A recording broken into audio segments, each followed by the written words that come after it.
Hi, welcome to அம்மா கைமணம். இன்றைக்கி நம்ம ரொம்ப சுவையான புதினா புலாவ் எப்படி செய்யலான்னு பார்க்கலாம். அதுக்காக ஃபஸ்ட் நம்ம மசாலா அரைச்சிடலாம். ஒரு மிக்ஸி ஜாரில் நான் ஒரு கட் புதினாவை சுத்தம் பண்ணி வச்சுருக்கேன், அதை சேர்த்துடலாம்.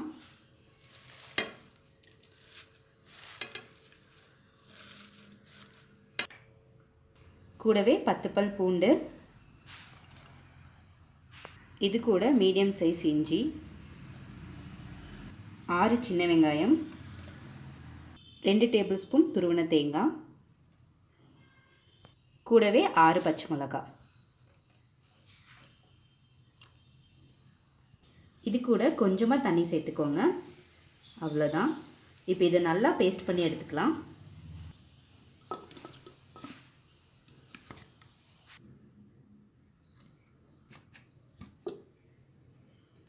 பாருங்கள், நம்மளோட புலாவுக்கு மசாலா ரெடி ஆயிடுச்சு.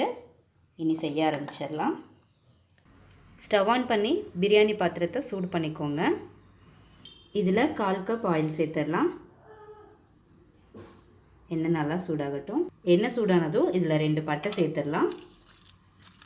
கூடவே 2 பிரியாணி இலை, இது கூட ஒரு ஜாவித்ரி, கூடவே ஒரு அன்னாசி பூ, 4 ஏலக்காய், 4 கிராம்பு.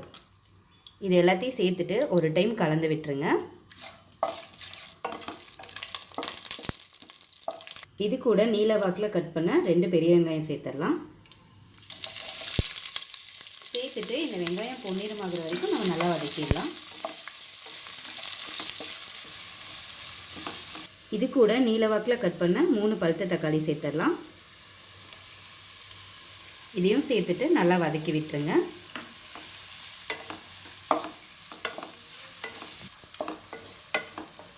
இது கூட நீல வாக்கில் கட் பண்ண காய்களை சேர்த்துடலாம். நான் கேரட், பீன்ஸ், உருளைக்கிழங்கு எடுத்துருக்கேன்.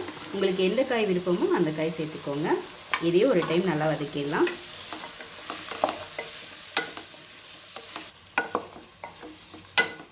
இது கூட நம்ம அரைச்செடுத்து வச்சுருக்கிற புதினா பேஸ்ட்டை சேர்த்துடலாம்.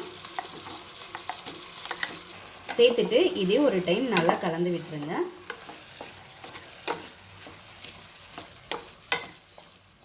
இது கூட தேவையான அளவு உப்பும் சேர்த்துடலாம்.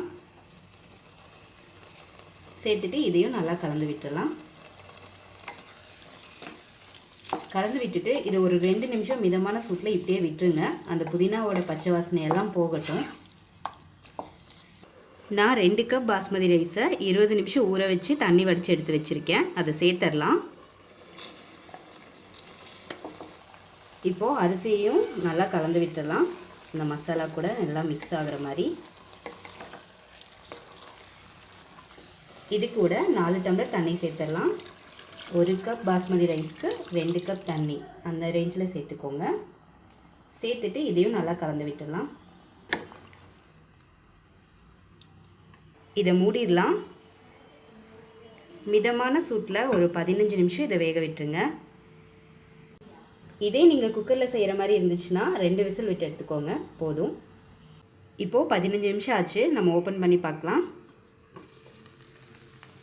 பாருங்கள், நம்மளோட புலாவ் ரொம்ப சூப்பராக தயாராகிடுச்சு. ரைஸ் எல்லாம் வெந்து அந்த தண்ணி எல்லாமே வற்றிடுச்சு. இந்த ஸ்டேஜில் மல்லித்தலை தூவிடலாம். நல்லா வாசனையாக இருக்கும். அவ்வளோதான், ஸ்டவ் ஆஃப் பண்ணிவிடுங்க. நம்மளோட சுவையான புதினா புலாவ் ரொம்ப சூப்பராக தயாராகிடுச்சு. நீங்களும் உங்கள் வீட்டில் கண்டிப்பாக ட்ரை பண்ணி பார்த்துட்டு ஃபீட்பேக் சொல்லுங்கள். இந்த வீடியோ உங்களுக்கு பிடிச்சிருந்துச்சுன்னா எங்களோட சேனலுக்கு சப்ஸ்கிரைப் பண்ணுங்கள். சுவையாக சமைங்க, ருசியாக சாப்பிடுங்க. தேங்க்யூ.